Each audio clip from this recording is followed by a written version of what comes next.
In modernity, we tend to think of the world as disenchanted. We think scientifically, we think reductively. We don't imagine that the world sparkles with meaning. The world just exists and it's something for us to control. And as a result, many of the institutions that older communities, pre-modern communities, thought of as deeply meaningful are for us moderns matters of some question. We're not sure what they mean. It's open for us to define their meaning. It's not just given to us.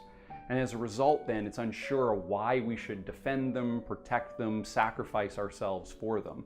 And so the series is trying to imagine the sorts of ways that the arts and culture can re-enchant our imagination so we know why we should devote ourselves to the common enterprise of life. Aristotle says that the polis comes into existence for the sake of living, but it remains in existence for the sake of living well. And I think that we as a society have tended in the direction of only thinking about our political community in terms of living and not in terms of living well. To be a human being concerned only for your own well-being is to not live well. You know, the ancients thought that there was a kind of thing called political friendship, amity or comity. And it wasn't the sort of intense friendship that you have in a marriage or with one's best friends or something, but it still was a concern for other people because other people's interests are not different in kind than your own.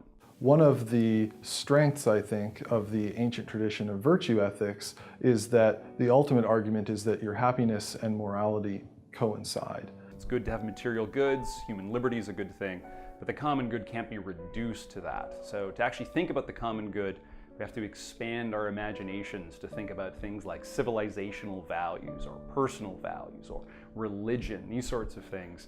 And so the purpose of the lecture series is to ask artists primarily to expand our imagination about the common good so that we're thinking along a fully human level rather than a minimal level. Platos Republic tells us that the city is the soul writ large, which suggests that the character of your city or political community is tied to the character of the people who populate that city. So in order to elevate political discourse or reform political discourse, we have to go beyond the issues, we have to go beyond political discourse itself and look at the broader culture in which the souls of our citizens are being formed.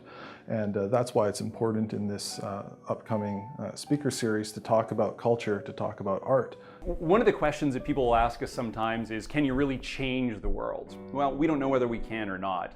We do know that we can act where we are.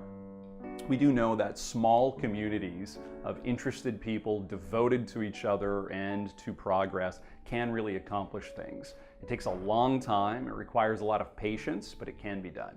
The Agora Institute is trying to encourage people to realize that if they think more deeply about virtue, their lives will in fact be better.